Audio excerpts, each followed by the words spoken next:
ঢাকা বিশ্ববিদ্যালয়ের রাজু ভাস্কর্যের সম্মুখে মানববন্ধন করা হয়েছে যে ছাত্র রাজনীতি চলতে পারবে না। কারা মানববন্ধন করেছে? আমরা যারা মানববন্ধন করেছে তারা কথিত সাধারণ শিক্ষার্থীদের ব্যানার ব্যবহার করেছে, কিন্তু যারা লিড দিয়েছে তার 5 থেকে 7 দিন 10 দিন পরে দেখি সে ছাত্র শিবিরের পদ পেয়েছে। ধরেন ওই ব্যানারে যিনি মানববন্ধনের নেতৃত্ব দিয়েছেন তিনি ঢাকা বিশ্ববিদ্যালয়ে পরক্ষণে ছাত্র উন্নয়ন বিষয়ক সম্পাদক হয়েছেন ছাত্র শিবিরের মাজারুল ইসলাম।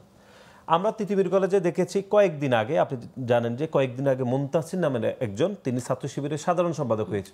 তিনি তিতুমীর কলেজে 1 ডজন মানববন্ধন করেছে যে এই তিতুমীর কলেজে কোনো ছাত্র রাজনীতি চলতে পারবে না। পরক্ষণে দেখলাম যে তিনি ছাত্র শিবিরের সেখানে কয়েকদিন আগে সাধারণ সম্পাদক হয়েছে। একই গল্প রয়েছে জগন্নাথ বিশ্ববিদ্যালয়। এই যে 5 তারিখের পরে এক ধরনের ন্যারেটিভ তৈরি করেছে একটি ছাত্র সংগঠন যে দলীয় ছাত্র রাজনীতি চলতে পারবে না। এবং আপনি জানেন যে বাংলাদেশ জাতীয়তাবাদী ছাত্র দলের ফুয়াদ ভাই এখানে রয়েছে, 142 জন নেতাকর্মী শহীদ হয়েছে। আমরা শুরু থেকে এগুলোতে আমরা রিসার্চ করে বের করতেছিলাম। 6, 7, 8 তারিখে আপনি জানেন 3 দিন বাংলাদেশের সরকার ছিল না, 8 তারিখে ফর্ম হয়েছে। এই 3 দিন বাংলাদেশ জাতীয়তাবাদী দল এবং ছাত্র দলের বিপক্ষে অনলাইনে ক্যাম্পেইন করা হয়েছে যে 0% কন্ট্রিবিউশন 100% সেলিব্রেশন। যে ছাত্র সংগঠনের শহীদ ওয়াসিম শহীদ হয়েছেন শুধুমাত্র কি কারণে?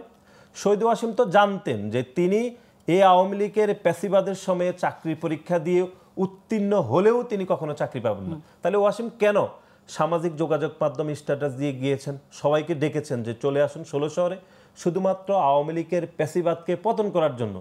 সে ছাত্র সংগঠনের 142 জন নেতাকর্মী শহীদ হয়েছেন শহীদ ওয়াসিমের ছাত্র সংগঠনে। তাদেরকে বলা হয়েছে 0% কন্ট্রিবিউশন 100% সেলিব্রেশন। এই যে দ্বিধা বিভক্ত করা হয়েছে, নেগেটিভ ন্যারেটিভ তৈরি করা হয়েছে, এগুলোর কোনোটি দায় বাংলাদেশ জাতীয়তাবাদী ছাত্র দলের নয়।